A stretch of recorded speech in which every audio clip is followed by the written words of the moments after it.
kasih. Assalamualaikum warahmatullahi wabarakatuh. Puji syukur alhamdulillah pada sore hari ini kita bisa berjumpa lagi di Kafein 1515 sebagai acara rutin diskusi kita di Inkindo Jawa Timur. Nah, pada sore hari ini kita mengangkat tema bencana dan tata ruang. Ini dua hal yang ini menjadi menarik kalau kita bahas, karena ini kita pada saat ini kita dihadapkan pada dua permasalahan mendasar itu.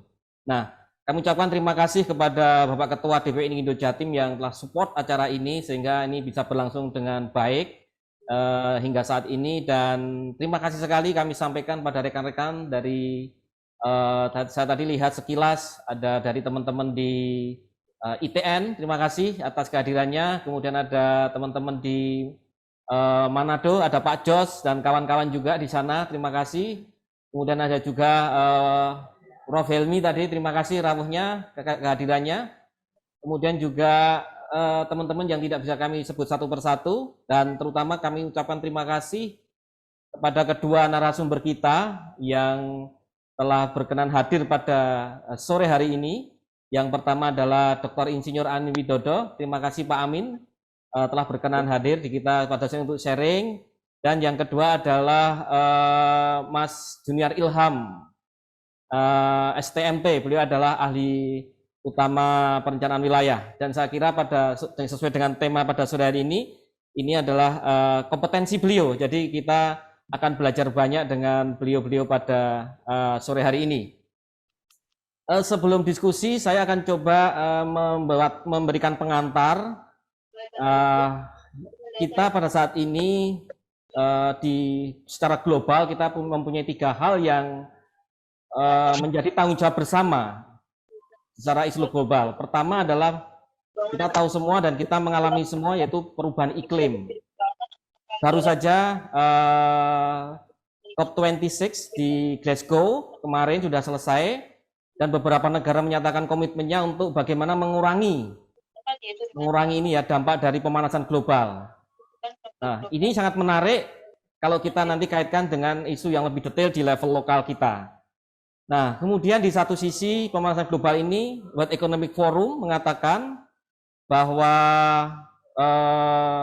akibat dari kenaikan global ini akan berdampak pada hal-hal yang terkait dengan aspek ekonomi, properti, dan sebagainya. Kemudian yang kedua adalah urbanisasi.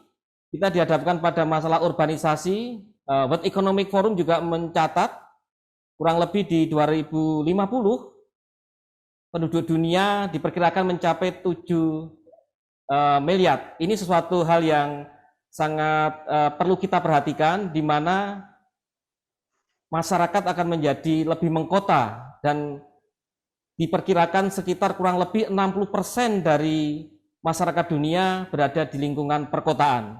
Nah, tentunya perubahan dari kondisi global tadi, dari situasi rural ke urban, ini membuat suatu hal yang atau memberikan konsekuensi bagi kita semua terkait dengan bagaimana pemanfaatan sumber daya alam, pemanfaatan lahan kita, kemudian juga dampak dari pemanasan global tadi. Nah, satu hal lagi yang menarik bagi kita adalah kita dihadapkan pada kondisi pandemi, atau kalau kita katakan biologic disaster, seperti itu. Jadi kita dihadapkan tiga hal isu yang ini menjadi menarik ya. Saya katakan sebagai biologic disaster dalam tanda kutip seperti ini. Nah, ini menjadi tantangan besar kita bagaimana aspek ke depan dalam hal penataan ruang, pemanfaatan sumber daya memerlukan sebuah sinergi yang baik agar hal-hal terkait dengan dampak tadi pemanasan global, kemudian urbanisasi, dan pemulihan ekonomi pasca pandemi ini bisa terlaksana dengan baik.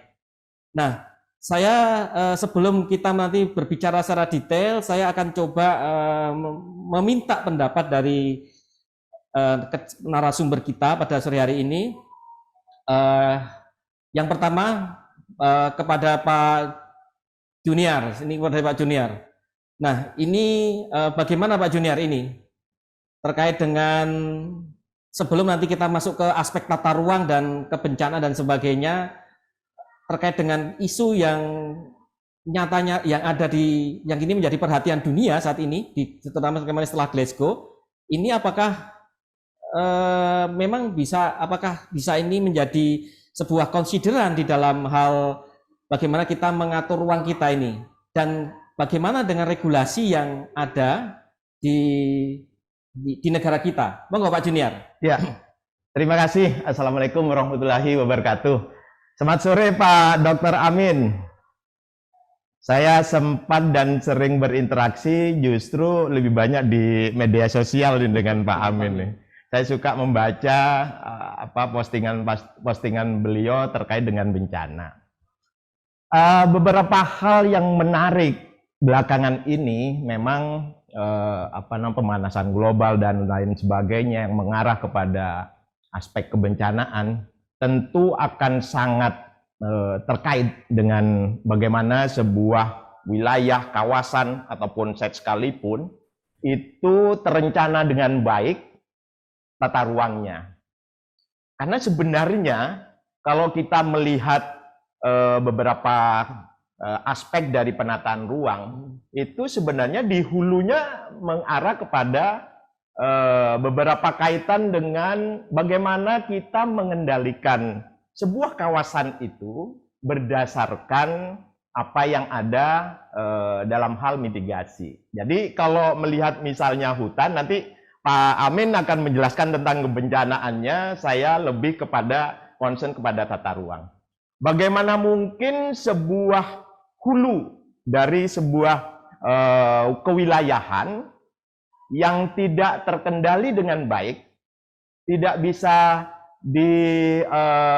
dijaga dengan baik, mengharapkan kawasan hilirnya dengan tenang-tenang saja begitu, mengharapkan sesuatu yang aman terkait dengan beberapa kaitan kegiatan-kegiatan ikutan, karena ini berakibat pada sebuah sistem.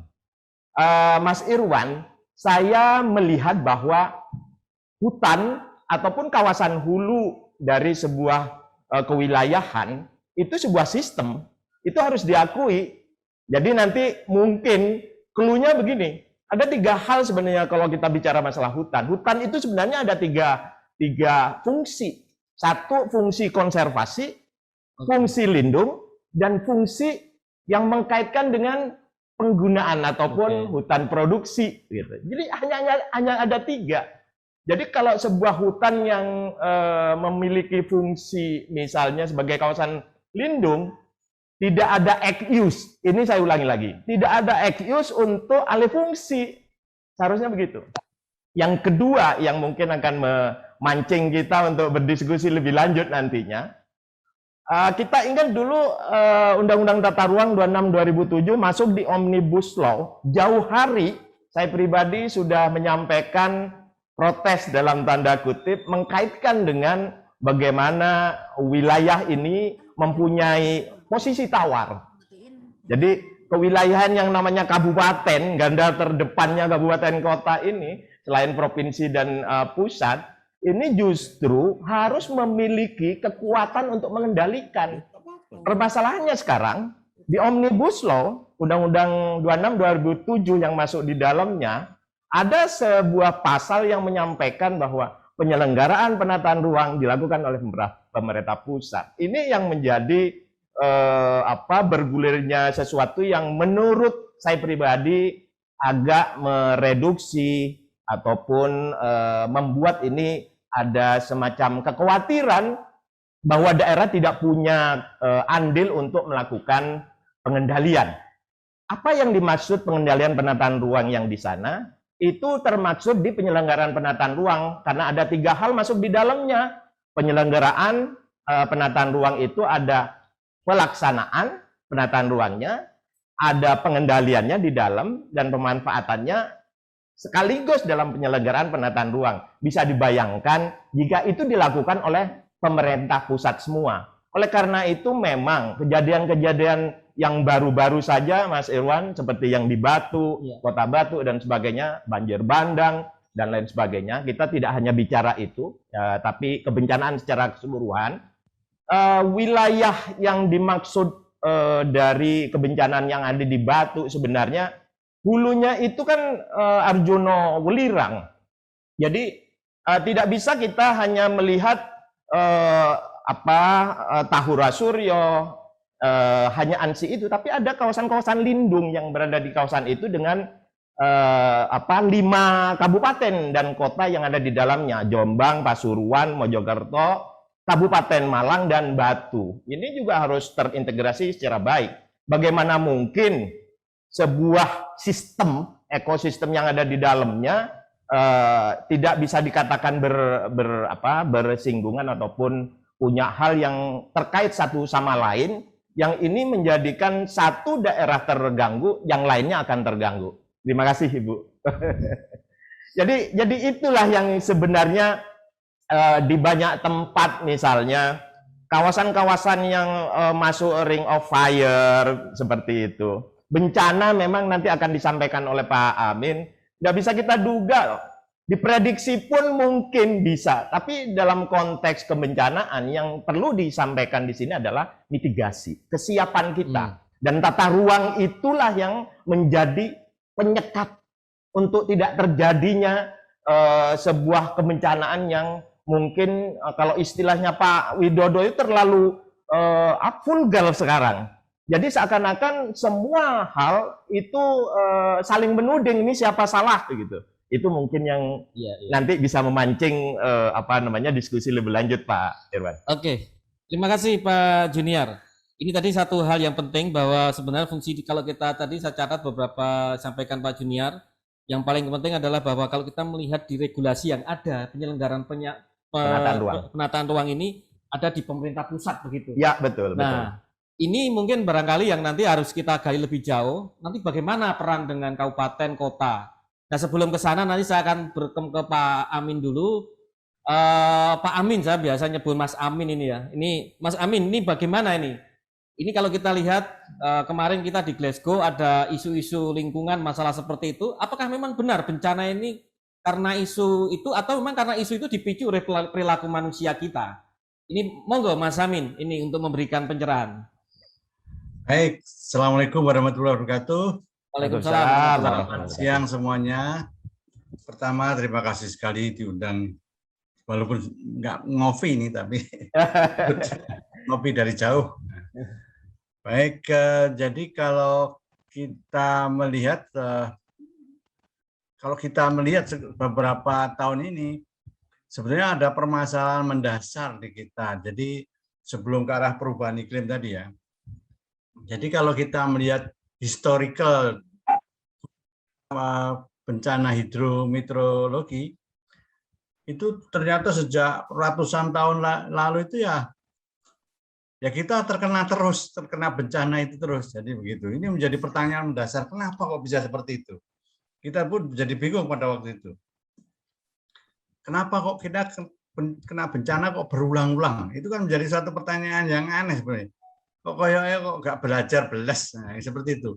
Yeah. Nah, terus setelah kita lihat setiap hari, setiap ganti voice dari beberapa tahun tadi, ternyata itu jadi sebagian besar dari kita itu masih menganggap bencana itu sebagai satu takdir gitu, yang layak kita terima semacam gitulah. Kalau ada yang menganggap itu sebagai azab segala macam, ya. Seperti itu. Kan selalu narasi-narasi itu yang muncul. Pertama itu. Terus yang kedua, setelah kita lihat ternyata sebelum tahun 2007 itu kita itu punyanya hanya Badan Koordinasi Penanggulangan Bencana. Artinya apa? Badan itu baru rapat kalau bencana itu terjadi. Iya. Jadi sebelum 2007 sejak merdeka itu artinya bencana itu ya respon, tanggap darurat. Nah, bisa dirasain sampai sekarang toh. Semua kan masih seneng-seneng tanggap darurat aja. Enggak, ini masalahnya di mana, penyebabnya di mana enggak pernah dipikir. Jadi ada bencana ya langsung ke lapangan ngasih bantuan, di foto-foto selesai. terus lupa sudah. Nah, tapi nggak pernah dicari ini penyebabnya di mana. Nah, ini salah satunya yang itu tadi, perubahan penggunaan lahan di bagian hulu tadi. Terus ada penyebab ketiga yang ini juga krusial. Bisa dilihat semua orang bahwa sebagian besar dari kita itu justru menyalahkan alamnya. Ini karena hujannya terlalu deras, ya, seperti itu. Lihat saja. Terus mereka sekarang tambah lebih senang lagi, ada La Nina. Wah ini karena La Nina, wes selesai. Terus tadi yang terakhir perubahan iklim, waduh mateng aku. Jadi aneh memang. Jadi masuk tanggul jebol perubahan iklim itu bagaimana mikirnya, wes toh. Jadi enak saja mereka. Masalah itu enak saja dan nggak ada yang protes masalahnya. Nggak ada yang protes. Dan akhirnya ya orang percaya semua. Media pun selalu ngomongnya hujan deras menyebabkan tanggul jebol. Padahal itu tidak ada hubungannya. Tidak ada hubungannya. Tapi itu narasi yang makanya tadi sejak merdeka sampai itu ngerti ini respon tadi. Ya itu makanya itu yang sekarang literasi ini harus kita perbaiki bersama, mestinya demikian. Kita sih sangat berharap kepada dari Inkindo ikut membantu ini. Jadi media Inkindo dan itu membantu memperbaiki literasi ini. Jadi akhirnya kita bisa mencari penyebabnya di mana.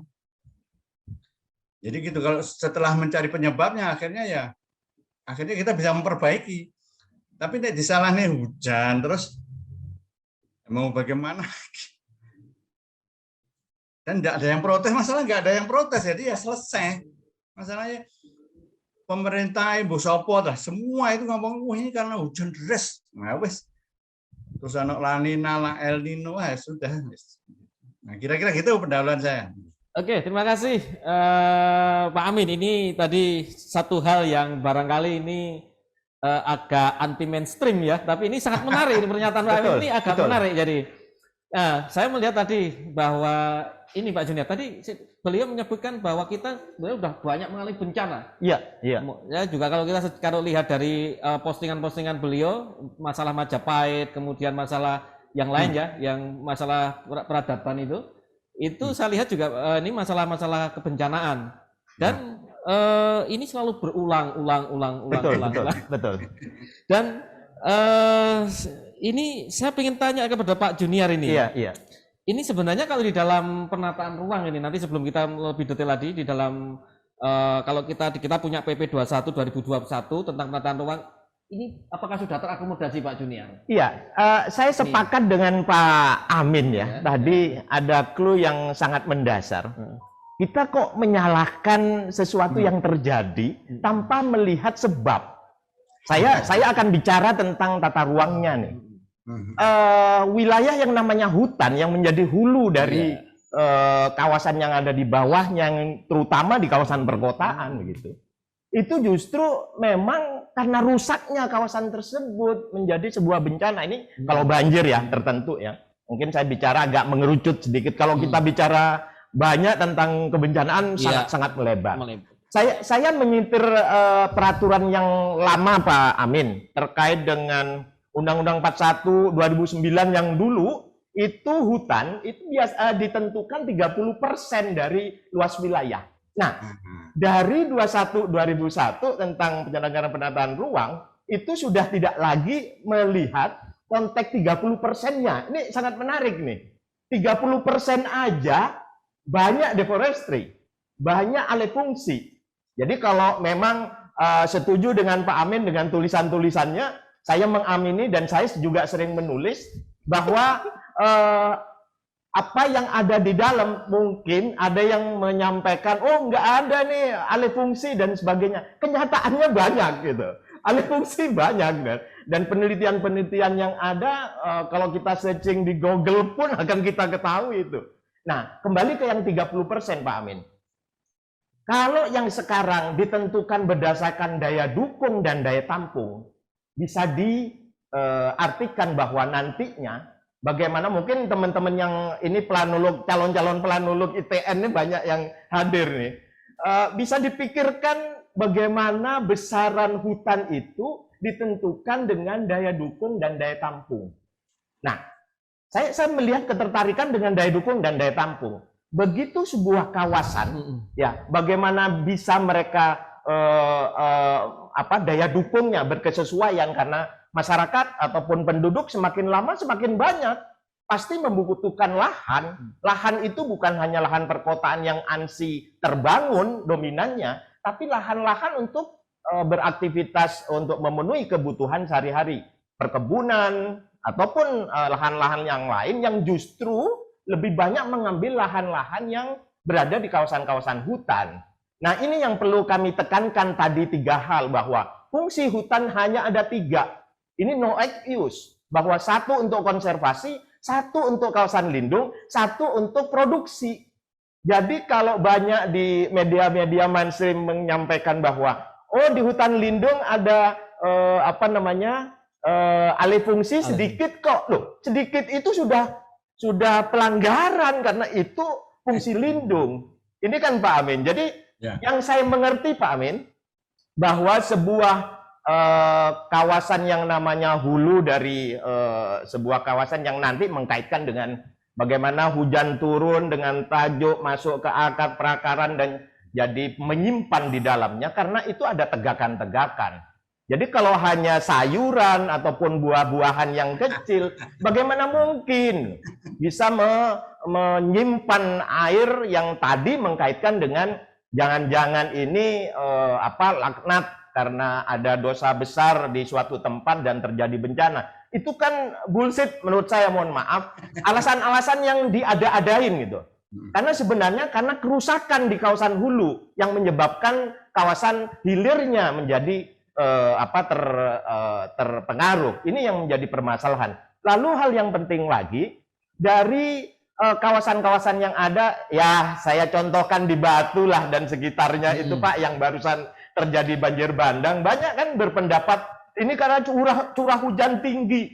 Saya sangat tidak setuju dengan alasan-alasan itu, karena di hulunya banyak deforestry, jadi alih fungsinya yang sebenarnya menjadikan ini tidak tertahan di bawah, di bagian hilirnya.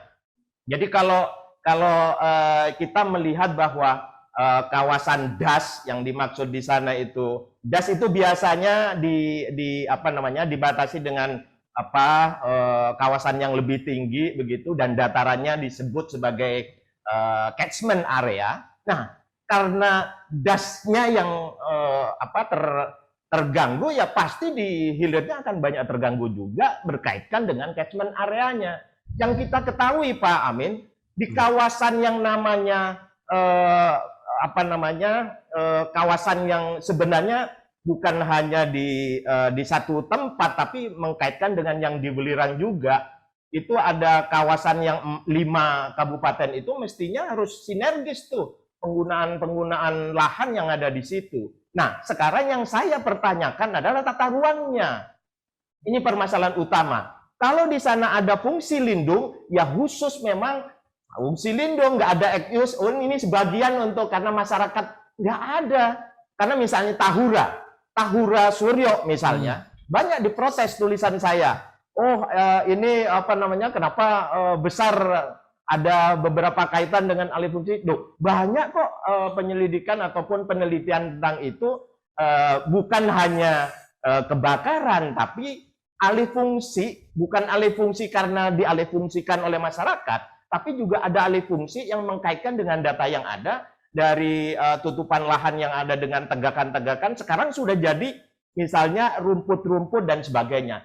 Tidak ada satupun yang mungkin akan menahan apa yang disampaikan Pak Amin tadi, untuk menahan air dari hulu ke hilirnya. Dan yang menarik lagi, kaitan-kaitan dengan penataan ruang, ketidakkonsistenan Pak, ketidakkonsistenan penerapan penataan ruang. Jadi dalam hal ini, dalam tanda kutip, pemerintah masih harus berupaya untuk berupaya keras dan tegas, bahwa jika itu berada di poin kedua sebagai kawasan lindung, no excuse untuk mengalih fungsikan untuk kegiatan yang lain. Ini menjadi sesuatu yang menarik gitu loh. Jadi Kalau kita mau mengadakan penelitian lagi, boleh bisa dibuktikan bahwa kawasan-kawasan di hilir ini yang menjadi prioritas utama untuk dilihat, bahwa di kawasan yang ada di Batu, Mojokerto, Pasuruan, Kabupaten Malang, 5 kawasan ini, wilayah ini yang masuk di kawasan tersebut, itu seharusnya sudah secara kasat mata lah kita mau, dulunya Pasuruan sering banjir karena memang masuk kawasannya itu sekarang beralih ke Batu, jangan-jangan nanti dia Mojokerto ataupun Kabupaten Malang ini. Jadi sudah pernah dia.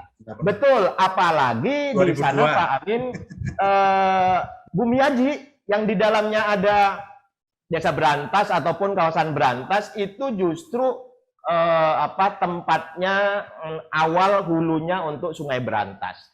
Kalau menurut data yang ada, dari 161 dulunya ada sumber-sumber air di kawasan-kawasan tersebut, itu sudah berkurang cukup banyak, Pak.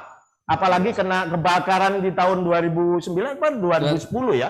Ada kebakaran, berapa kali kebakaran itu, dan menghilangkan sumber-sumber air. Bisa dibayangkan sumber air Berantas itu kita pakai untuk sampai Surabaya pun memakai air bersih itu dari Sungai Berantas.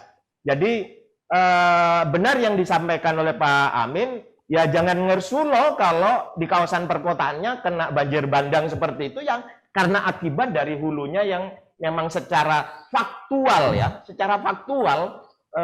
melihat ada perubahan-perubahan dari pola ruang yang ada. Saya kira itu yang perlu ditegaskan sebenarnya. Terima kasih Pak Didi, Pak Junior. Ini hal yang sangat menarik insight-nya.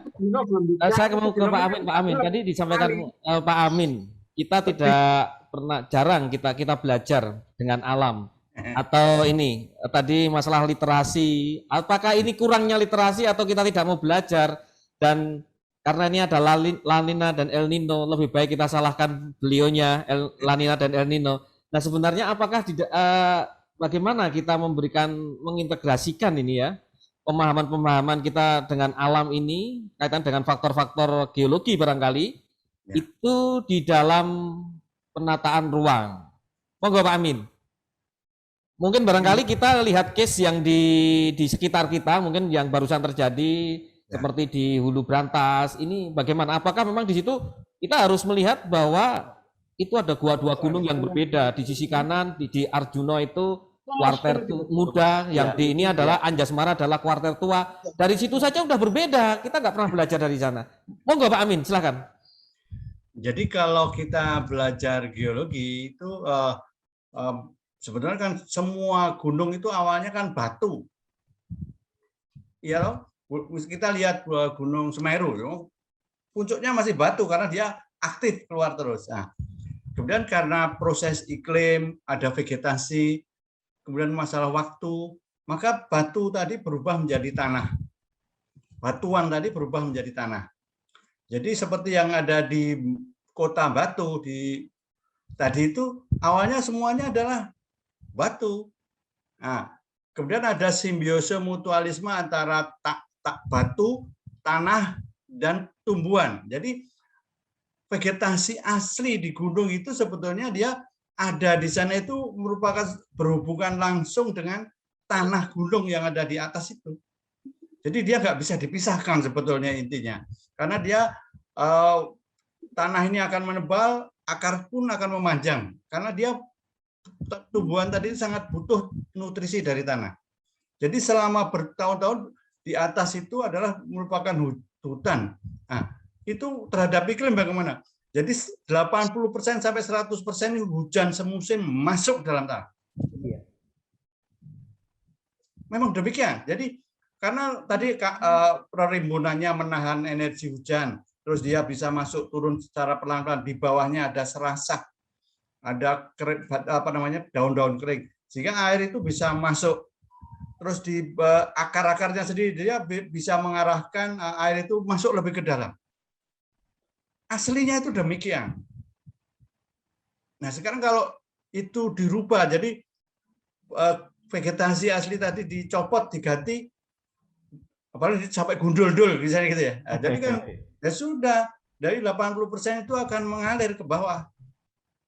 Itu hukumnya jadi demikian. Jadi 80% lebih tadi hujan terus mengalir ke bawah dan dia membawa tanah, bisa menyebabkan longsor dan lain sebagainya. Longsor tadi bisa menutup saluran, menutup sungai, terus akhirnya menjadi banjir bandang yang kemarin itu. Banjir bandang itu kan terjadi karena longsor menutup sungai. Terus airnya penuh, ini jebol longsorannya. Nah, ini menjadi banjir bandang. Sebetulnya ini bukan yang pertama, 2001 pernah terjadi. Kok disalahkan hujan ya berarti akan seperti itu terus. Iya, betul. Akan berusaha memperbaiki ini letaknya di mana, harus bagaimana, tapi kan tidak pernah ke sana. Kita memang lihat orang-orang itu memang begitu caranya. Jadi selalu ngomong begitu, terus begitu pada waktu memasuki musim hujan, mereka selalu ngomongnya juga sama. Kita siap menghadapi banjir tahun ini loh. Bukan. Jadi dia respon, pikirannya itu respon. Tidak berusaha ini bagaimana banjir ini tidak terjadi. Solusi. Ya, seperti itu. Makanya kita berulang-ulang itu tidak bisa dihindari. Itu soalnya pilihan bersama. Pilihan bersama. Terus makanya kemarin itu mikirnya rada elek saya. Rada elek. Ini mungkin yang mati pejabat lagi dipikir. Nah, mungkin demikian. Ya, terima kasih Pak Amin. Pak Junior tadi kita tadi sampaikan Pak Amin, kita selalu mengalami atau barangkali selalu berulang ini ya, berulang-ulang. Kita jarang bisa mengambil hikmah belajar dari masa lalu untuk melihat kenyataannya hari ini beberapa waktu lalu kita masih melihat kejadian-kejadian yang sangat kita tidak harapkan ya. Nah, tadi disampaikan Pak Junior bahwa kalau kita melihat fungsi kawasan hulu, di situ ada hutan sebagai konservasi, kemudian kawasan lindung, kemudian kawasan produksi. Nah, ini saya melihat bagaimana, saya masih agak ragu dengan bagaimana cara menetapkan daya dukung, daya tampung tadi ini. Nah ini jangan-jangan kekhawatiran saya ini yang saya tidak, artinya bahwa dengan cara perhitungan daya dukung dan daya tampung akan sangat banyak dipengaruhi kepentingan ekonomi. Jadi tanpa memperhatikan aspek bagaimana kemampuan lingkungan kita. Betul. Nah ini harusnya bagaimana nih Pak Junior dalam hal kita menerapkan daya dukung dan daya tampung di dalam kita menentukan tadi tata ruang. Tadi satu poin sudah, kita harus konsisten tadi. Tapi ini mungkin yang lain monggo silakan Pak Junior. Iya, saya tertarik dengan mengulasnya mulai dari hulunya ini. Jadi kalau Pak Amin tadi sebenarnya sangat hulu itu yang harus dijawab itu. Bukan hanya mitigasinya itu. Tapi penyebabnya itu yang harus dicari. Kalau saya dari sisi tata ruang, Pak Irwan, saya melihatnya harus ada sinkronisasi ya antara si pembuat kebijakan, pusat dan daerah. Ini harus sinkron.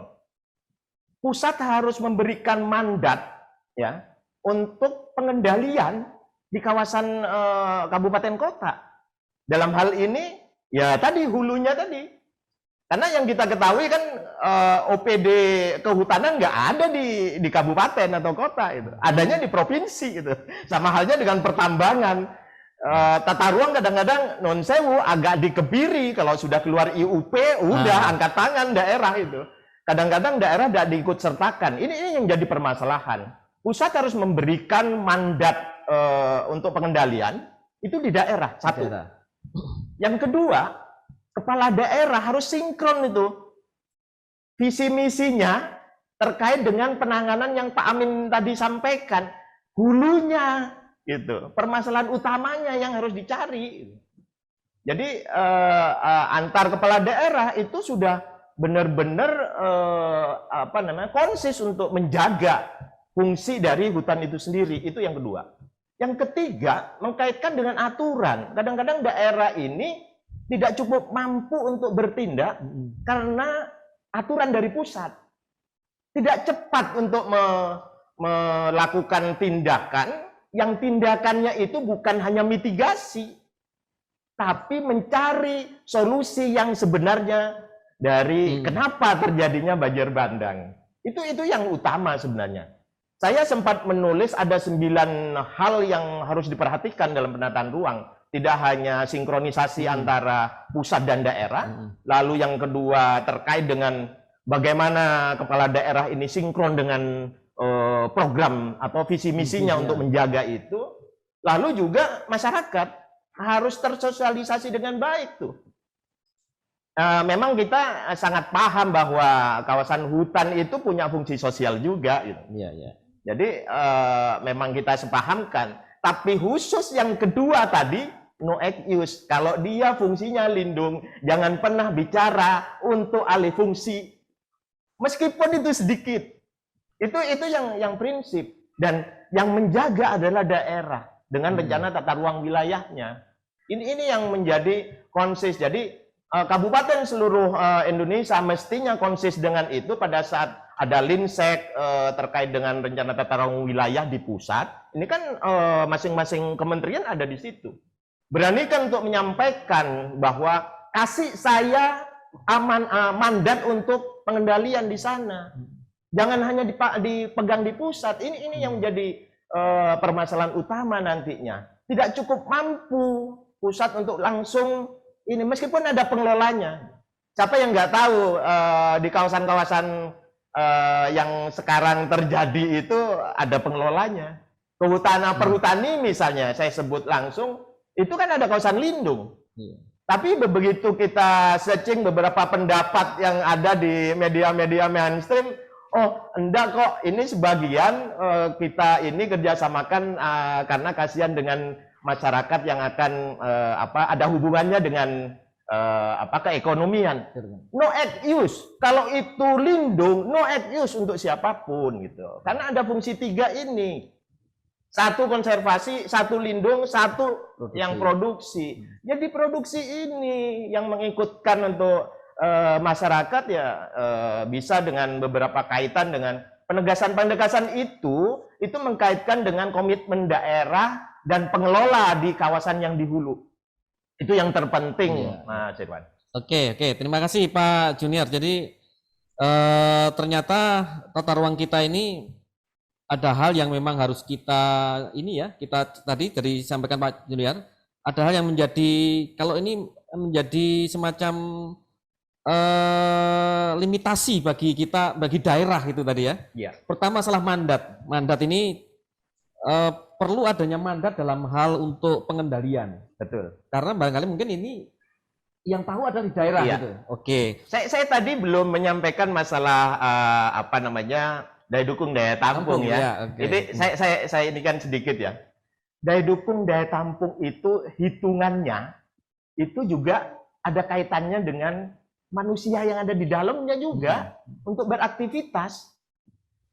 Makanya di situ dihitung seberapa besar sih daya dukung dan daya tampungnya. Daya dukungnya yang di kawasan yang menjadi core-nya yang mungkin kalau di kawasan yang hulunya di hutannya gitu.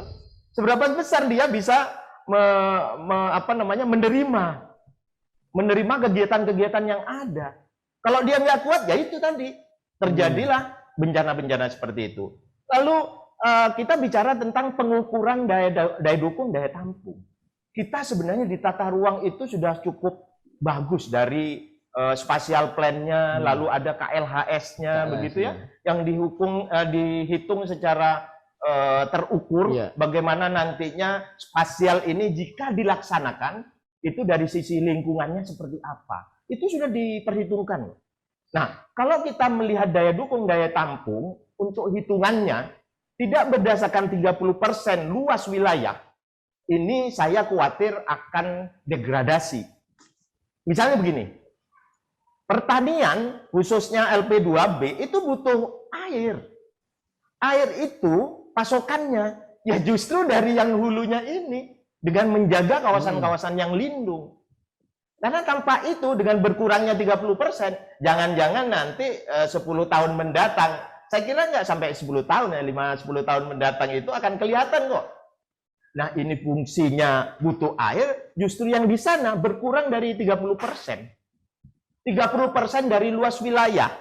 Itu sekarang yang ditetapkan, dulunya ditetapkan, sekarang sudah beralih kepada perhitungan kawasan hutan itu berdasarkan daya dukung dan daya tampung. Apalagi sekarang misalnya ada program-program dari kehutanan yang kalau masyarakat yang ada di dalamnya lalu dikeluarin tuh dari kawasan hutan, bukan lalu diusir, tapi ini dikeluarkan bukan sebagai hutan, sebagai kan hunian.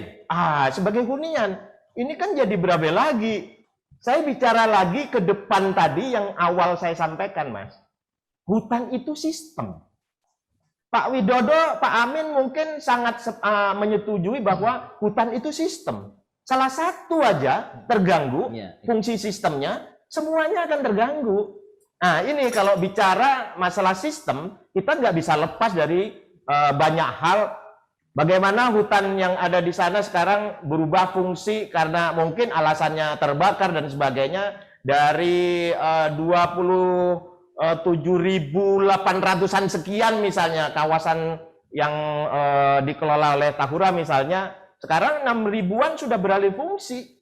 Alih fungsinya bukan oleh manusia, tapi alih fungsinya dari tegakan menjadi hanya alang-alang. Nggak ada hal yang bisa menjaga, meresap, ataupun memperkuat kawasan-kawasan dengan kecuruman tertentu. Ini yang menjadi permasalahan utama. Di tata ruang sebenarnya jika itu sudah ditentukan untuk fungsi-fungsi lindung, itu no act use. Saya ulangi berkali-kali no act use karena saya melihatnya di media-media mainstream banyak pendapat dari yang kompeten menyampaikan loh, hutan yang lindung itu ada kok sebagian untuk masyarakat.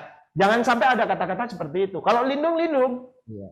Nah, ini yang perlu ditekankan ke depannya.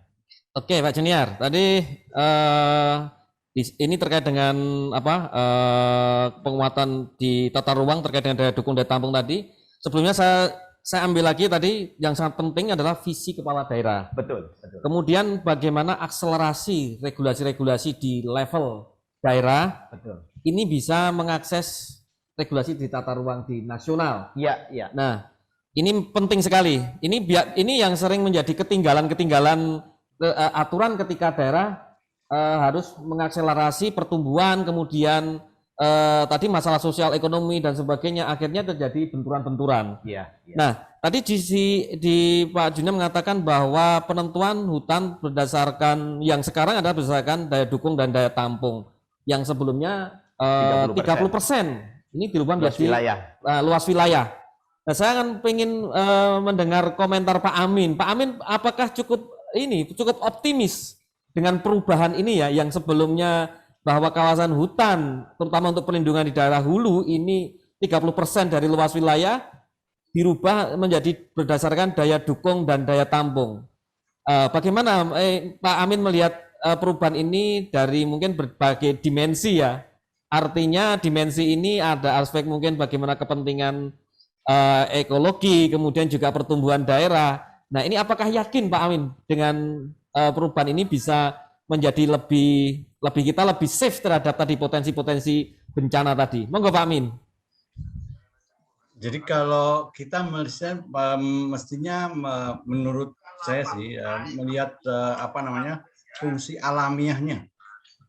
Jadi nomor satu itu fungsi alamiahnya. Jadi misalnya tadi kawasan lindung itu berfungsi sebagai lindung semuanya, termasuk juga dia berfungsi sebagai resapan tadi. Kawasan resapan air. Nah, itu kan vital, termasuk vital. Karena begitu air meresap tadi, maka akan keluar mata air di sekeliling gunung sebagai air mineral. Nah, kita semua tahu itu. Nah, tapi kalau kita mau merubah itu tadi, boleh saja, tapi harus fungsi-fungsi tadi lindung dan lain sebagainya, dia harus tetap berfungsi. Saya nggak tahu bisa apa enggak. Nah, ini saya Pak Amin, ketika ini kabupaten kota dalam hal ini berlomba-lomba dengan pertumbuhannya, nah bagaimana mungkin insight Pak Amin? Apakah Pak Amin yakin dengan kondisi hutan kita nanti? Oh, enggak bisa. Jadi saya tadi bilang kalau posisi saya sebagai geolog tadi kan bilangnya demikian. Jadi hutan asli itu sebenarnya dia adalah satu kesatuan dengan tanah gunung, kesatuan dengan iklim. Jadi harus ada di satu daerah tadi ada satu tempat mau 30%, oke bagus. Itu yang tidak boleh diutek-utek. Tidak boleh diutek-utek. Ini mungkin dari planologi ini mestinya juga harus dipikirkan ini. Misalnya begini, dulu kan Batu itu kan hanya rumah seorang Belanda aja satu. Nah, terus kan ada gula, ada semut. Orang kan datang, breng. Akhirnya itu menjadi kota sendiri. Semuanya dibabati semuanya. Kan begitu.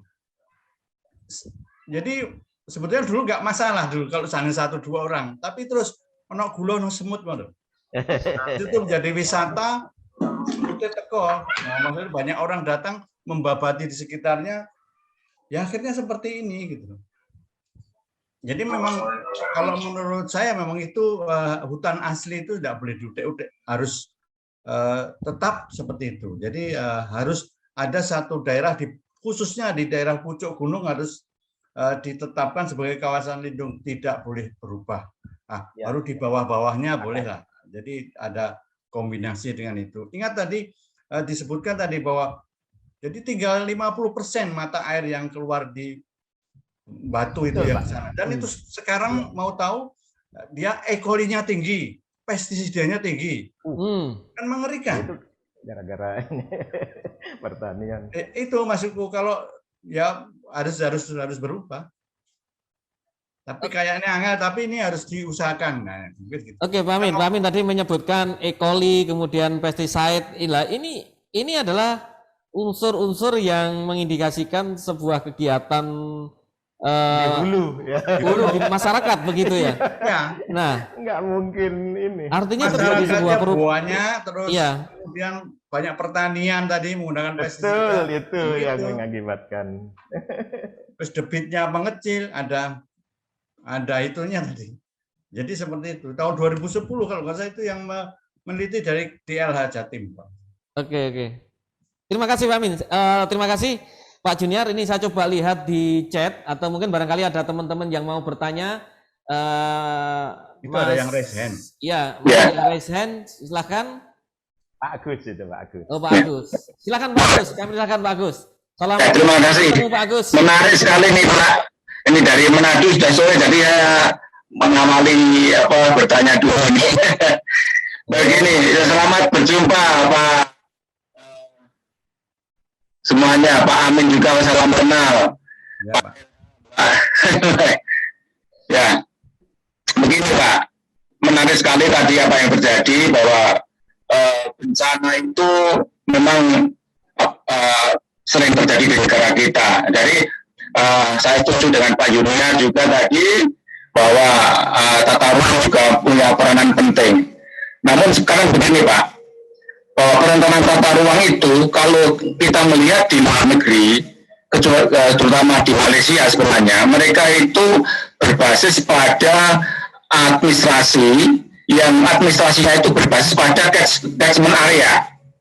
Jadi satu kecamatan itu adalah misalnya kecamatan atau desa itu berdasarkan aliran sungai yang ada di situ. Misalnya Sungai Bengawan Solo ya itu misalnya satu Bengawan Solo yang mulai dari hulunya sampai ke arah Surabaya semuanya itu ada misalnya satu provinsi atau satu kabupaten. Jadi satu otoritas, one catchment, one plan, one authority gitu di situ. Itu yang 30% itu ataupun yang ada itu bisa dilakukan asalkan itu proporsional di dalam wilayah catchment area itu. Tetapi kalau wilayah administrasinya itu bermacam-macam catchment area, ya 30%-nya itu harusnya tidak bisa dilakukan. Sudah 30%, sedangkan catchment yang lain yang di wilayah itu tidak ada. Nah, ini kan secara administrasi seperti itu. Oleh karena itu, saya juga ada daya dukung tadi juga setuju, tetapi pendekatan sistemnya adalah sistem dari water catchment management, gitu, Pak. Kalau dia berdasarkan hanya administrasi ANSIS yang seperti sekarang ini, misalnya Kota Manado itu dialiri banyak sungai, sedangkan sungai itu juga hulunya ada di Minahasa Utara, ada di Minahasa misalnya, itu akan menjadi tidak bisa menjadikan satu perencanaan, satu kebijakan yang bisa menyelesaikan masalah di situ. ketika walaupun tata ruangnya sudah ada pembahasan, tetapi tidak akan bisa sepenuhnya karena apa? Mengontrol wilayah yang bukan wilayahnya tidak bisa dilakukan oleh daerah yang lain gitu. Nah ini yang menjadi masalah. Nah, oleh karena itu aturan dan administrasi itu menjadi satu kesatuan ketika kita bicara masalah sebuah sistem tidak bisa dipungkiri, tidak bisa dicampur aduk. Tadi Pak Amin juga bicara tentang pesticide di daerah Koli segala seperti itu, karena memang hal-hal itu sudah tidak sesuai perencanaan atau fungsi-fungsi di dalam wilayah itu sudah tidak, atau over capacity sudah tidak sesuai, sehingga hal-hal keperencanaan itu ya tinggal kita menerima akibat tadi. Mau bagaimana lagi kalau mau sudah terlanjur seperti itu, keterlanjuran seperti itu mungkin lebih lama memperbaikinya, Pak. Ini sementara di Indonesia ini keterlanjuran seperti itu sudah semakin meluas. Nah ini pakai aturan apa untuk mempercepat itu? Ini saya sendiri bingung karena sudah banyak sekali aturan-aturan, mulai dari undang-undang CK, undang-undang ini semuanya yang nuansanya undang-undang itu kan akan memperbaiki sebenarnya, tapi bisa salah kaprah ketika yang punya otoriti itu di mana, tidak saling mendukung. Nah itu yang mungkin ini kolaborasi antara berbagai pihak, antara planner, kemudian biolog, soil scientist, ekologis, dan semuanya itu menjadi bagian yang tidak terpisahkan di dalam pengambilan keputusan di wilayah masing-masing. Kalau sementara wali kota tidak punya staf ahli yang punya pikiran seperti itu, atau staf bupati tidak seperti itu, ya sudah. Yang penting bisa ada investasi masuk, nggak tahu bagaimana sistem satu dengan yang lain terganggu. Nah, ini kajian-kajian yang politik seperti itu diperlukan kita semuanya, Pak. Mungkin itu aja, Pak, sumbang sedikit saya kepada acara sini. Terima kasih. Mohon maaf kalau ada kekurangan yang saya ucapkan ini. Terima kasih, Pak. Ya, terima kasih Pak Agus atas komentarnya. Ini menarik tadi disampaikan Pak Agus terkait dengan catchment management menjadi basic di dalam pengelolaan wilayah, terutama administrasi. Ya, ini contohnya ada di Malaysia. Mungkin barangkali kalau kita terapkan mungkin di Pulau Kalimantan mungkin ya, yang basicnya dia ekonominya didasarkan pada sungai, mungkin barangkali cocok ya. Nah, mungkin kalau yang di Jawa karena lebih agraris, kemudian juga kota-kota agraris kita itu ada di atas, terutama di lereng gunung seperti Majapahit, Masa Lampau, Mataram dan sebagainya. Nah ini mungkin agak sedikit agak berbeda. Tadi sampaikan Pak Agus juga menarik juga, ini terkait dengan kalau sudah terjadi seperti ini, kasus-kasus seperti di Batu, kemudian di tempat-tempat lain ya, sudah terlanjur seperti itu, keterlanjuran tadi sampaikan Pak Agus. Ini bagaimana nih Pak Amin, kira-kira ini Pak Amin? Untuk kalau sudah ada keterlanjuran, apakah ini bagaimana? Apakah kita maklumi atau bagaimana ini Pak Amin? Nah, kayaknya kita memakluminya itu terlalu lama tadi, akhirnya itu makin banyak malah akhirnya nggak jadi-jadi. Jadi kalau kita ya memang ini memang harus pemerintah provinsi harus turun atau pemerintah pusat harus turun, karena biasanya di puncak gunung tadi itu kan miliknya banyak kabupaten atau miliknya banyak provinsi, jadi harus negara. Saya sih mengusulkan demikian. Jadi untuk memperbaiki itu maka tadi kita harus menetapkan di daerah gunung, nanti disepakati bersama. Jadi ada daerah pucuk gunung itu harus menjadi hutan nomor 1 itu dulu. Nah, jadi itu harus dihutankan dulu.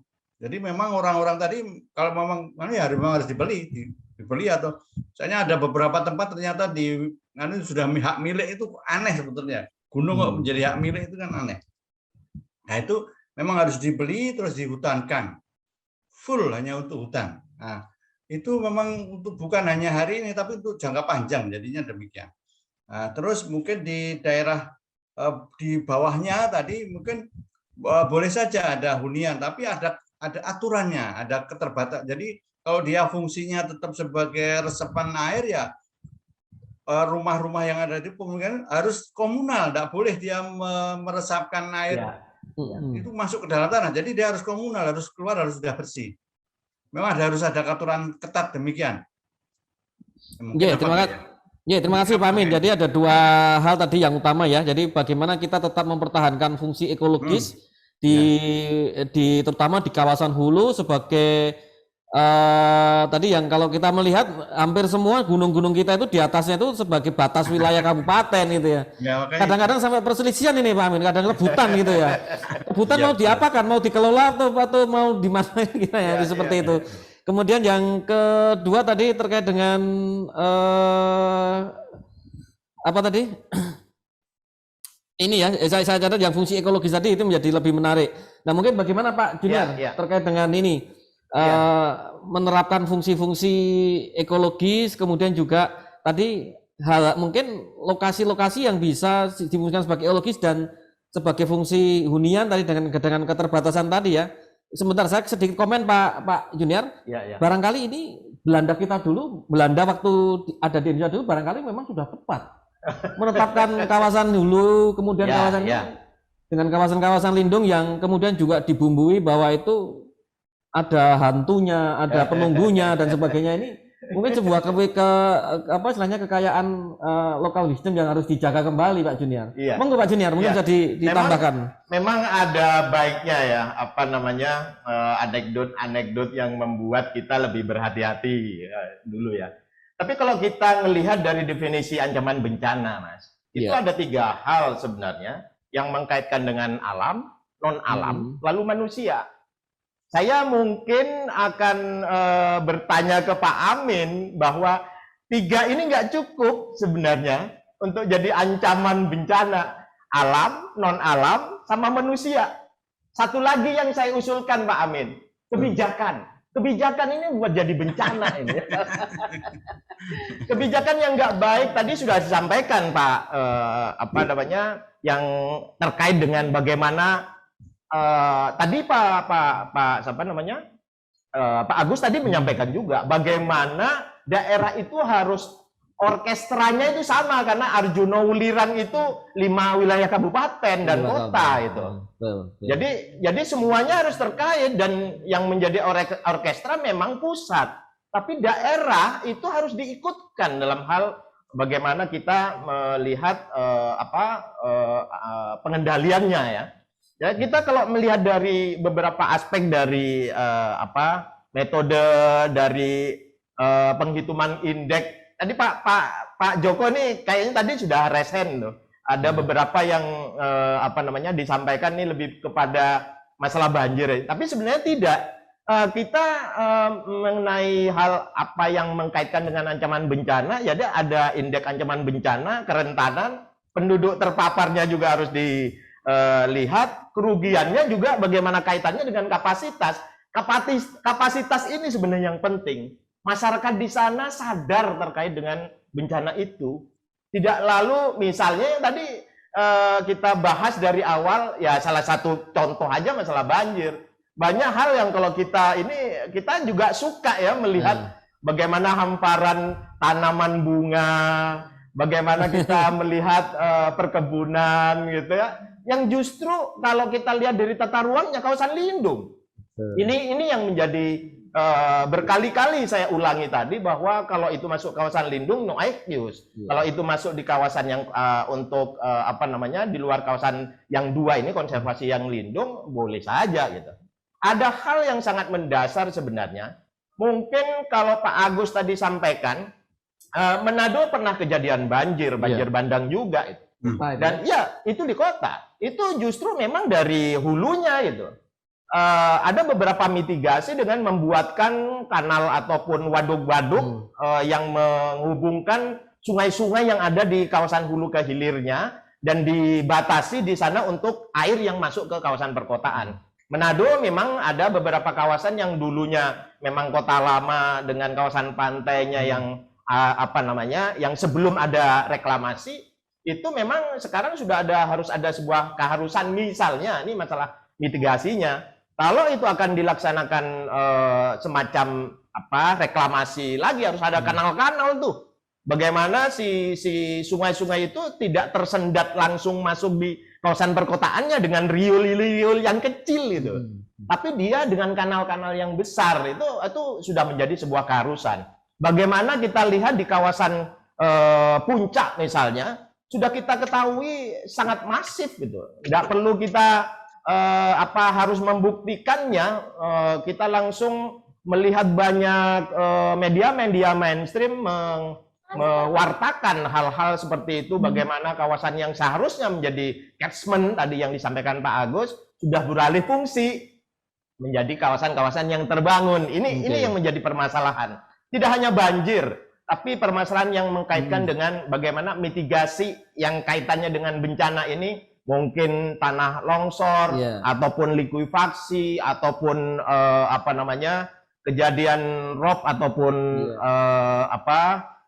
beberapa kaitan dengan gunung meletus dan sebagainya. Memang harus ada sinkronisasi dan orkestra yang baik antara pemerintah pusat, kabupaten dan kota, dan kesadaran tadi yang mengkaitkan dengan aspek yang indeks kapasitas. Jadi kapasitas masyarakatnya harus lebih ditingkatkan, kapasitas tidak hanya di masyarakatnya tapi pembuat kebijakan, karena kebijakan ini menurut saya yang menjadi faktor utama di line 3 itu, faktor kebencanaan itu yang menyebabkan apakah itu alam, non alam, dan manusia. Tapi manusia ini karena dia deforestry ataupun mengalihfungsikan, tapi masalah kebijakan ini menjadi permasalahan. Lagi-lagi ke permasalahan tata ruang.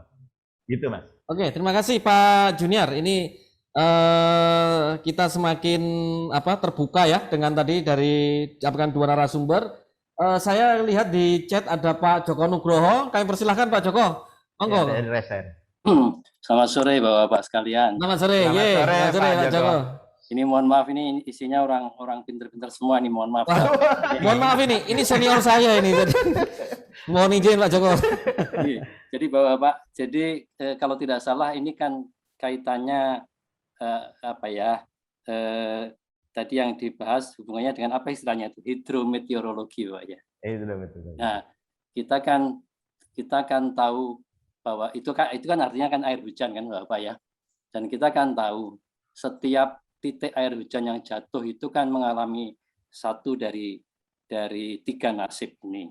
Apakah menguap, apakah meresap, apakah mengalir sebagai air permukaan. Ya. Mungkin ada variasinya. Apakah meresap sementara kemudian mengalir lagi, ataukah meresap kemudian diambil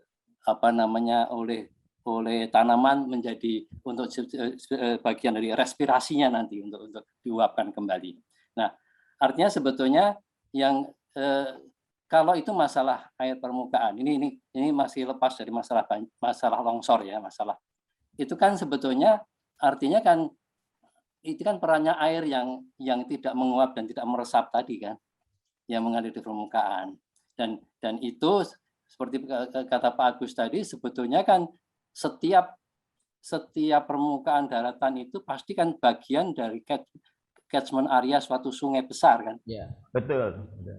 Jadi sebetulnya cara memandangnya itu menurut saya mungkin betul Pak Agus, menurut saya loh ya, itu bahwa kita memandangnya ini sebagai sistem dari catchment area sungai-sungai gitu. Karena setiap titik di kecuali yang di daerah pantai ya, setiap titik di permukaan daratan itu pasti bagian dari catchment area suatu sungai tertentu.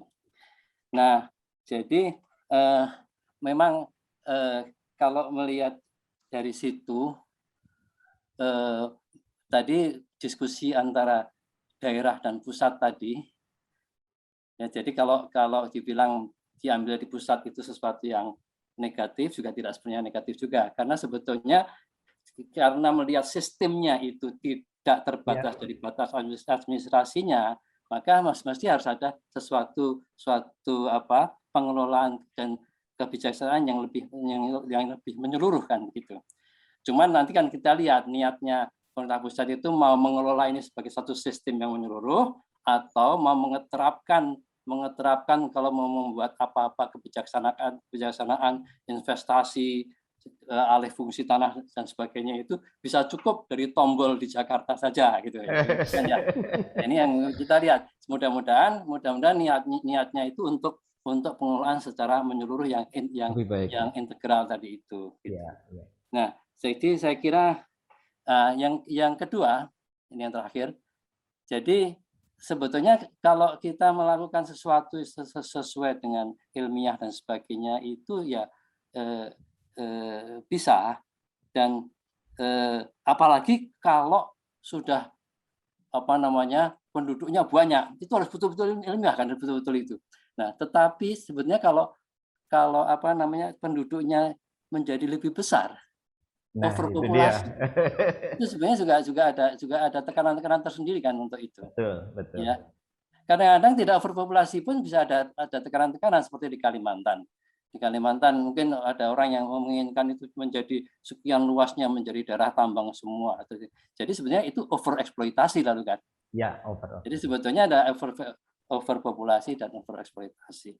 Ini sebagai catatan kecil. Jadi tadi mohon maaf kalau saya tidak setuju dengan cara memandang yang kalau di Kalimantan itu basisnya sungai, maka bisa melihat itu sebagai satu sistem catchment area sungai. Kalau di Indonesia, kalau di Jawa kan enggak, basicnya pertanian. Saya kira enggak begitu. Itu kan maunya kita. Maunya air yang turun kan tidak begitu. Iya, betul.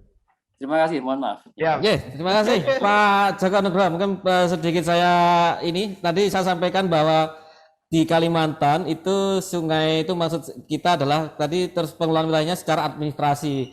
Barangkali secara penembagian administrasinya berdasarkan sungai itu lebih tepat kalau kita di sana. Dan kita melihat kalau di Jawa administrasinya barangkali akan tidak mengikuti catchment karena kota-kota kita di tradisional kita itu lebih banyak yang terutama yang di tengah itu lebih agraris. Barangkali itu Pak Joko yang saya maksud seperti itu. Ya, saya ingat Pak tahun 80-an itu Kalimantan Tengah itu wilayah-wilayah kabupatennya itu memanjang Pak. Ya. Karena menuruti sungai-sungai. Betul. Ya. Karena jadi itu ya. Sekarang betul. Dipecah-pecah lagi. Terima kasih Pak. Ya, ini juga kebetulan saya kemarin beberapa waktu lalu dengan Pak Junior juga di Bolsel ya, itu juga catchment kecamatan itu mengikuti alur sungai. Ini barangkali kalau di kota-kota yang berada di dia berkembangnya dulu itu basic kehidupannya adalah sungai dan laut, barangkali lebih ini. Nah, apalagi dasnya pendek ya. Nah, dasnya pendek. Nah, itu sisi lain dari ini tadi. Jadi itu pada waktu kegiatan manusia, mobilitas manusia masih hampir sama dengan mobilitas air ya Pak ya. Iya, betul. Betul Pak. Karena sekarang kan tidak begitu lagi ya. Oke, terima kasih Pak Joko, terima kasih. Menarik sekali dari disampaikan tadi. Ini tadi saya coba sedikit simpulkan Pak Junior tadi sampaikan, memang pemikiran-pemikiran untuk bagaimana mengelola dalam sebuah konteks kawasan yang lebih luas itu peran pemerintah pusat. Saya kira tadi sampaikan Pak Joko benar begitu ya, bagus ya seperti itu. Namun tadi juga bahwa bagaimana regulasi di daerah untuk tadi terkait dengan bagaimana monitoring dan sebagainya. Betul, ini kemudian juga bagaimana mengakselerasi regulasi yang kadang-kadang ini kelemahan kita. Ya. Jadi ini yang mungkin barangkali di teman-teman tata ruang ini yang merasakan regulasinya. Kalau kita lihat di Jawa, kemudian kalau yang saya lihat di Jawa ya itu sudah ekoregio Jawa itu sudah ada. Ya mungkin Pak Junior juga sudah ini, Pak Amin juga sudah ini, ekoregio Jawa sudah ada, di mana kewilayahannya berdasarkan tadi kondisi morfologi, kemudian kondisi geologi, kemudian juga das dan sebagainya sudah dibagi. Tetapi itu tadi kita dihadapkan pada sebuah kondisi sosial masyarakat yang sudah hadir dulu tatanannya, kemudian wilayah dulu karesidenan menjadi administrasi dan sebagainya, ini yang akhirnya kita harus mungkin terus muncul one river bar management dan sebagainya, yang kita tidak mudah akhirnya di dalam mengelola sebuah wilayah yang kalau di Jawa terutama ini tidak bisa kita dasarkan pada itu tadi sebuah kondisi eco-region ya, yang berdasarkan satu kesamaan kondisi alam tadi. Nah, ini cukup menarik ya. Kemudian coba saya lihat lagi di teman-teman di chat, masih ada yang memberikan komen. Mahasiswa. Oh ya, monggo silakan teman-teman mahasiswa. Barangkali ada teman-teman mahasiswa dari ITN, tadi saya lihat dari ada teman-teman ITN. Ini ada satu yang menarik Mas, ya, yang mengkaitkan tadi kewilayahan ya. Wilayah di Indonesia itu sangat berlainan ciri, kebijakan ataupun fisik dari lahannya. Jogja saya contohin yang paling ini ya. Kita tahu banyak gitu di Jogja itu, kita seneng berrekreasi di kawasan-kawasan yang di pantai gitu ya.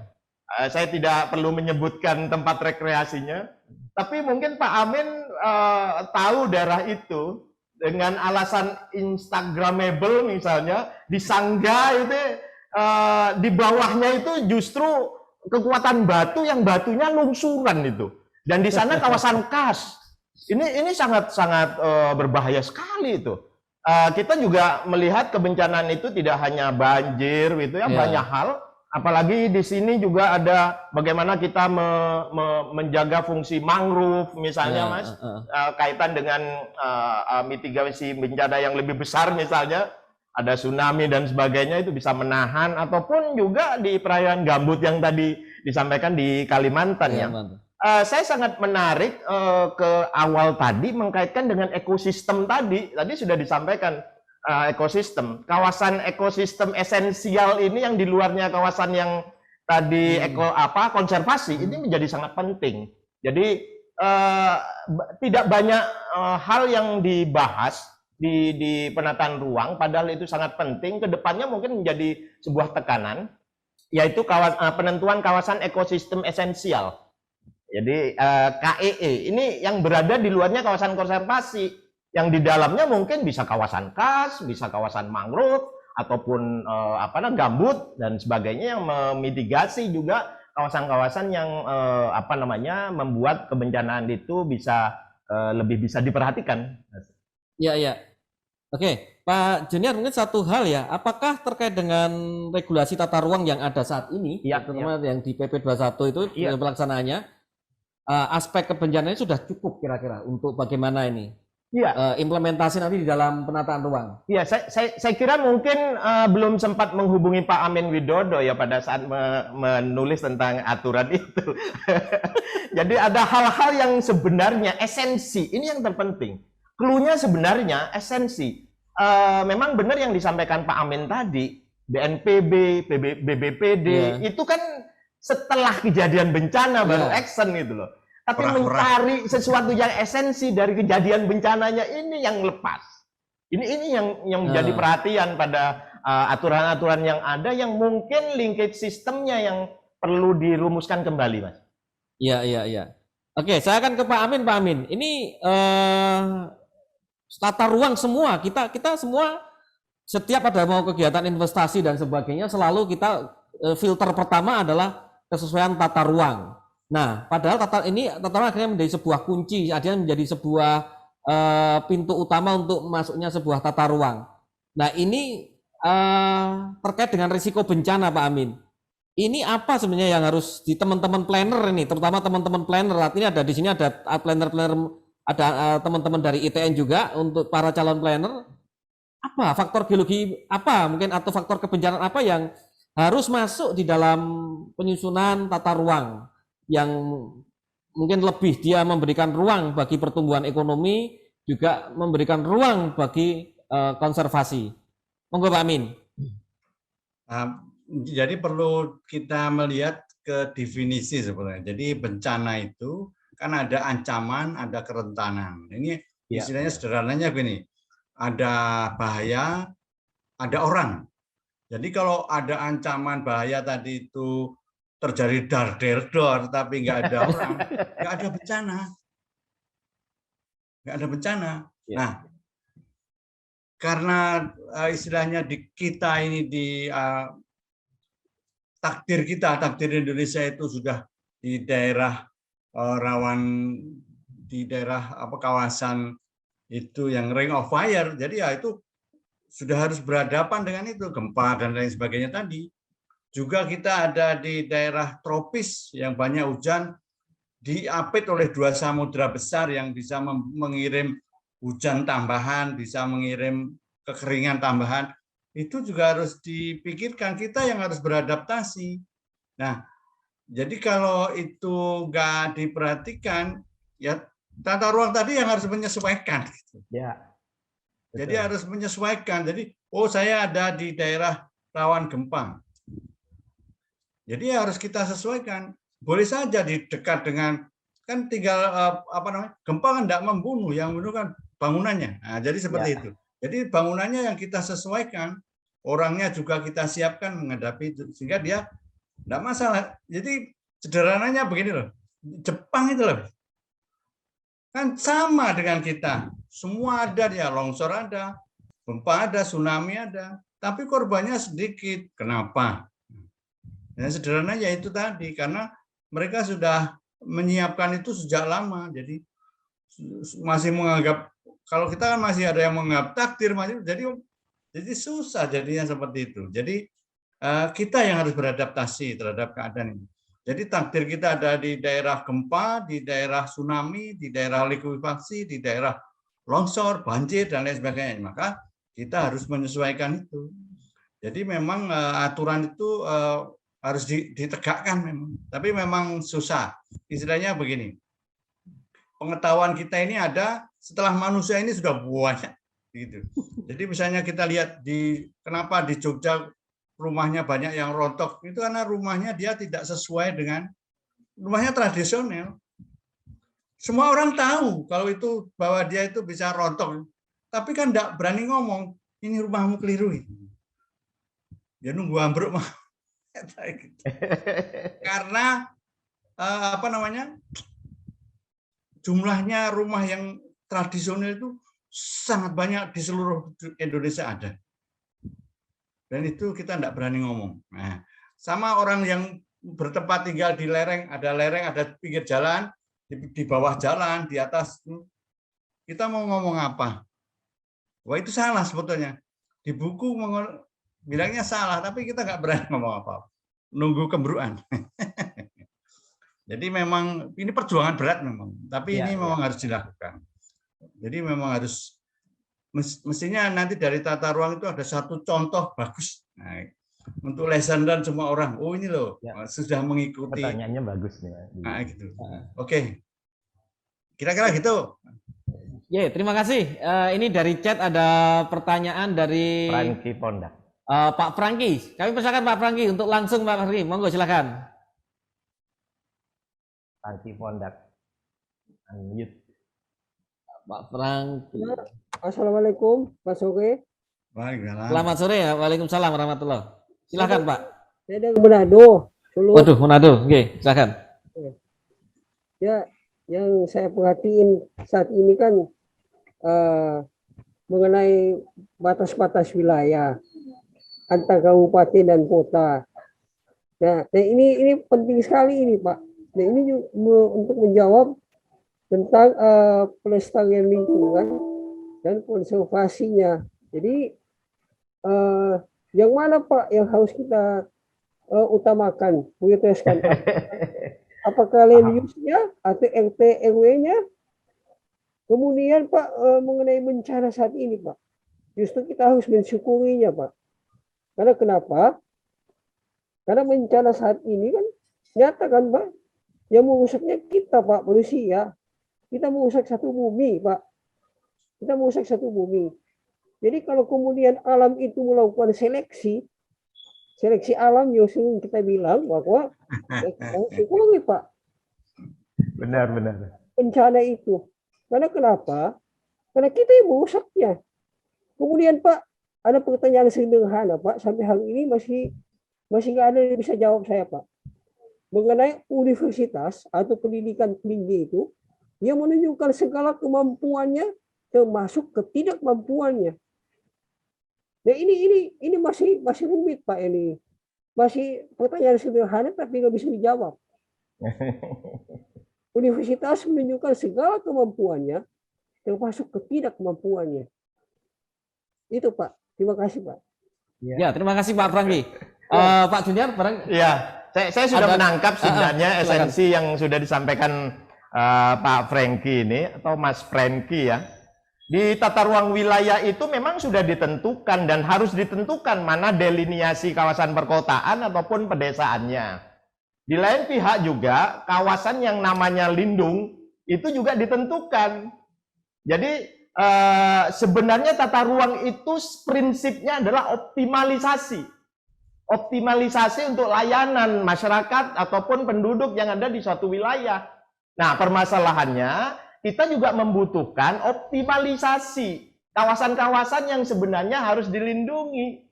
Itu yang kalau kita lihat bahwa hutan misalnya, dia optimalisasinya ada fungsi manfaat lingkungan, ada sosial, ada budaya juga, yang mengkaitkan dengan keekonomian masyarakat juga ada.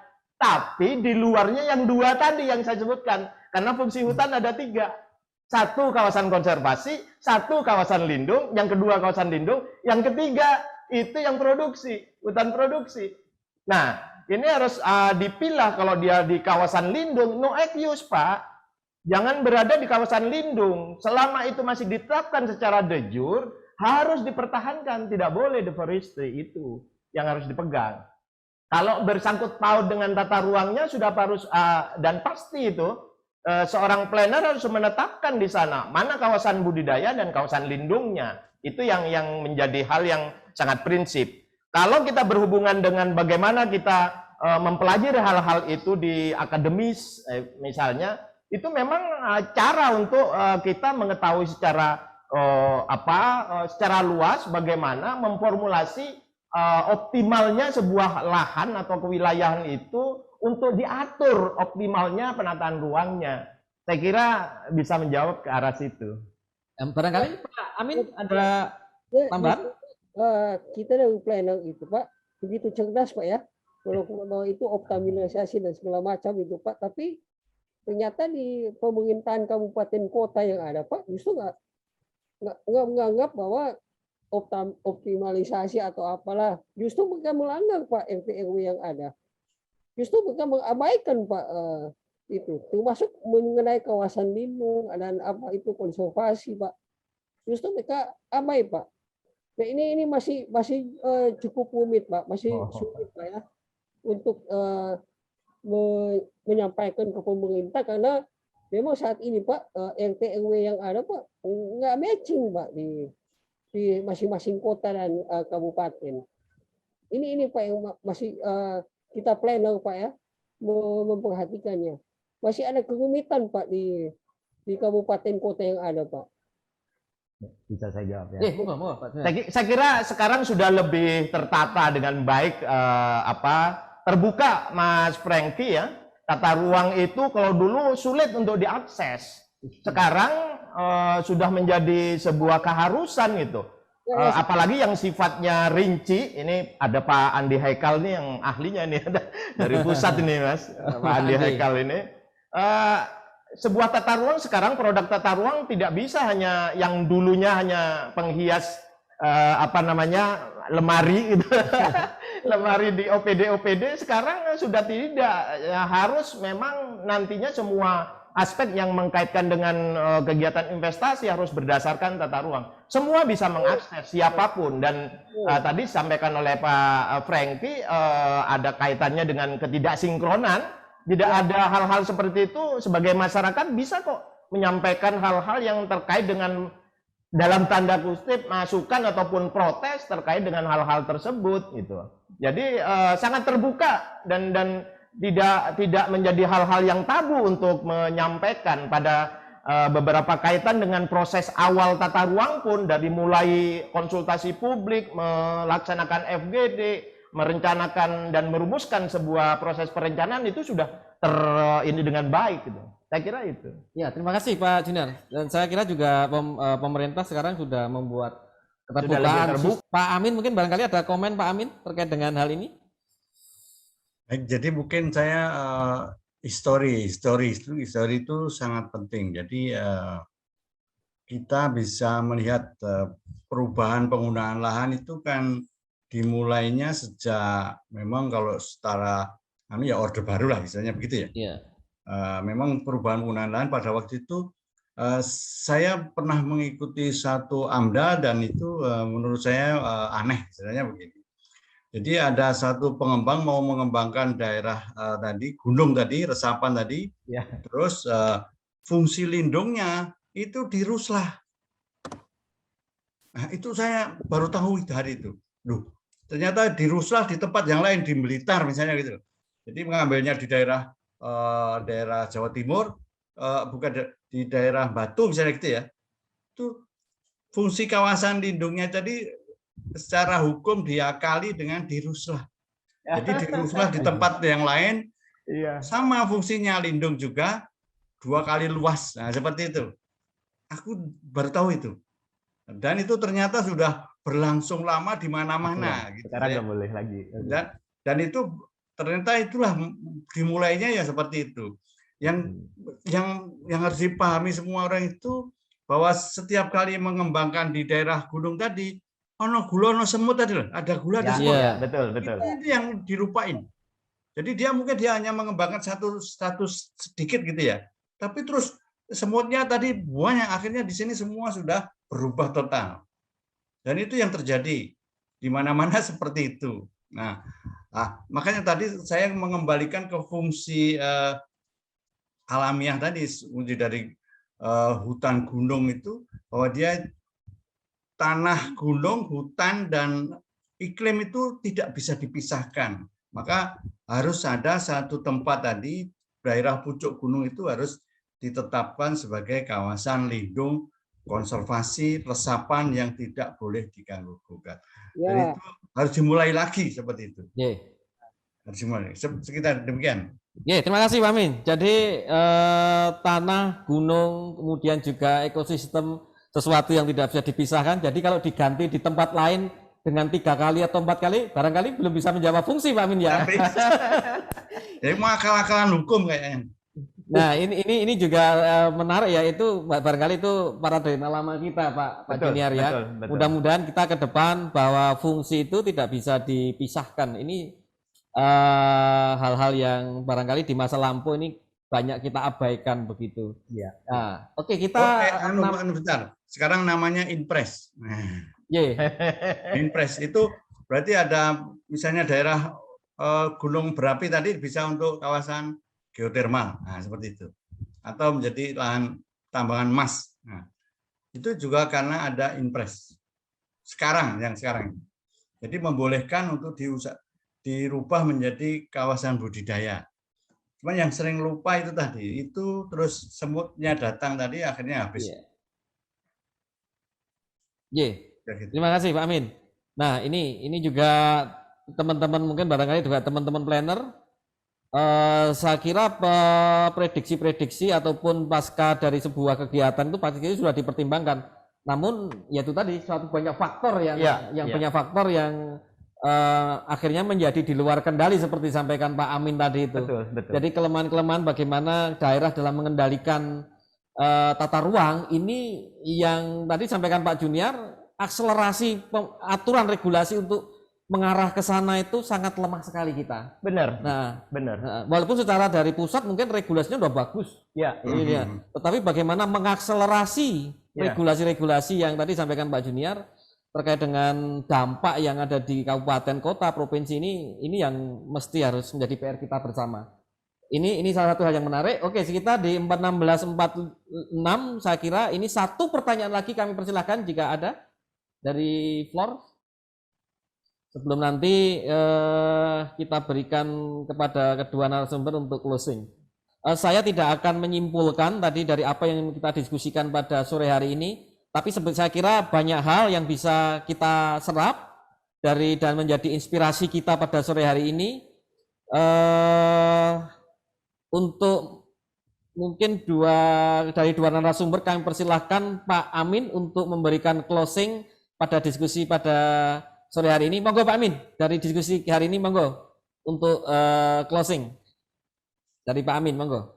Oke, jadi mungkin mengingatkan kembali, jadi kalau gunung itu sudah tidak ada perlindungan sama sekali, maka yang ada itu adalah erosi atau longsor tadi. Itu tidak bisa dihindari, dan itu semua orang melihat itu. Dan erosinya itu bisa 1000 kalinya. Nah, ada perhitungannya. Jadi kalau hutan utuh itu 0,001, tapi kalau kosong itu 1. Berarti artinya dia terjadi 1000 kalinya. Itu artinya apa? Erosi tadi akan dibawa ke sungai, dibawa ke danau, ke bendungan, dan lain-lain sebagainya. Artinya apa? Jadi ini sederhananya begini. Kalau itu tidak dilakukan sesuatu, maka ini akan terjadi gunung tadi makin tepi berubah menjadi batu. Menjadi batu dan tidak bisa ditanam. Sedangkan di sungai tadi menjadi makin penuh. Jadi kapasitasnya semakin berkurang. Ini meluapnya semakin jauh, banjirnya semakin jauh. dan sudah dirasakan nih, sudah dirasakan di mana-mana. Itu saja yang saya kemukakan. Semoga ini bisa menginspirasi banyak orang. Berubah. Terima kasih Pak Amin. Untuk selanjutnya Pak Junior, untuk closing pada diskusi pada sore hari ini, monggo. Saya hanya mengingatkan saya pribadi dan teman-teman planner nih. Tiga hal terkait dengan hutan, fungsi hutan, yaitu sebagai fungsi konservasi, fungsi lindung, dan fungsi yang mengkaitkan dengan produksi. Jadi kalau masuk di poin yang kedua, no excuse untuk kegiatan yang lain. Ini yang selaras dengan apa yang disampaikan Pak Amin Widodo tadi. Dan yang kedua, yang ini yang mungkin penting, jangan menganggap bahwa planner adalah the guardian of public interest, lalu menganggap bahwa kepentingan masyarakat itu yang lebih didahulukan, lingkungannya diabaikan, atau sebaliknya. Jadi ada beberapa kaitan dengan kata dan diksi optimal dalam penataan ruang. Saya kira itu. Terima kasih Pak Junior, terima kasih Pak Amin Widodo atas waktu pada sore hari ini. Dan terima kasih kedua narasumber yang telah berkenan hadir pada sore hari ini. Kepada teman-teman semua, Kafein, kami sampaikan bahwa Kafein adalah media diskusi kita dari DPP Nikindo Jatim, membahas dari berbagai macam persoalan, permasalahan yang ada di sekitar kita. Biasanya akan hadir di 15.15 atau 13.30 sesuai dengan keberadaan narasumber. Dan kami sangat berterima kasih sekali kepada teman-teman semua yang sudah hadir dari berbagai disiplin, kemudian juga dari berbagai wilayah di Indonesia. Dan kami mohon maaf apabila dalam hal saya membawakan moderasi pada sore hari ini banyak hal yang kurang berkenan, mohon dimaafkan. Dan salam sehat semua. Pertemuan pada sore ini saya tutup. Billahi taufiq wal hidayah. Wassalamualaikum warahmatullahi wabarakatuh.